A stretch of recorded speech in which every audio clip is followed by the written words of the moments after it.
General Asthana, it is also relevant to point out that there has been a false narrative that has been built by Western media, by Pakistan, by China, who have been hell-bent on twisting the story, lying about the fact that the Rafales were hit by the Pakistani ammunition in the war.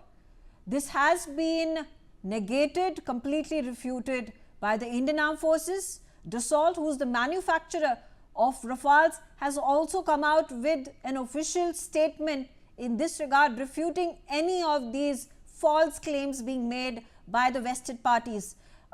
Why do you think these stakeholders and particularly the Western media are trying to peddle such narratives?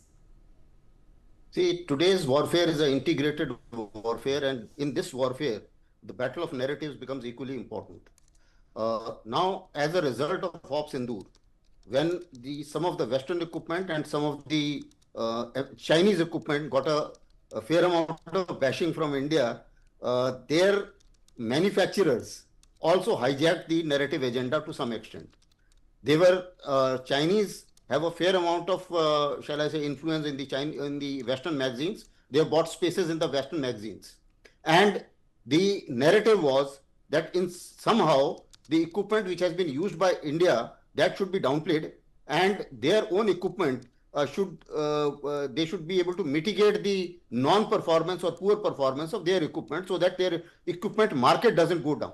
So basically the arms dealers and the manufacturers of the equipment, they had an interest in showing that Pakistani equipment did well and Pakistani forces did well, and as far as the Indian equipment is concerned, perhaps there were damages and there were losses. So this was the basic idea underlying it. But notwithstanding that, the fact is that we did counter that narrative to some extent, to a great extent, I would put it this way, and subsequently, but there is a lesson learned, and the lesson learned is that the battle of narrative has to be given a fair amount of space.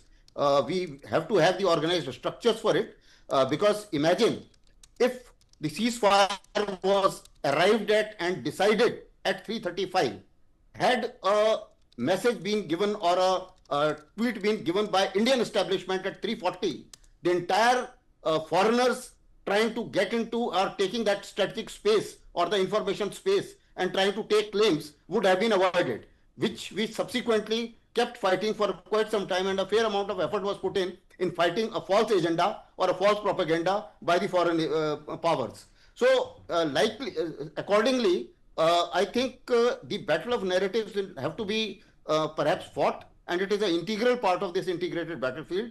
We will have to work on that, and I am very sure that these lessons have been noted, and some organization will come up to start the information doctrine, the narrative building doctrine, and these have to be part of our future doctrines as well. Megha. For more such videos, subscribe to the Newsx YouTube channel, hit the bell icon.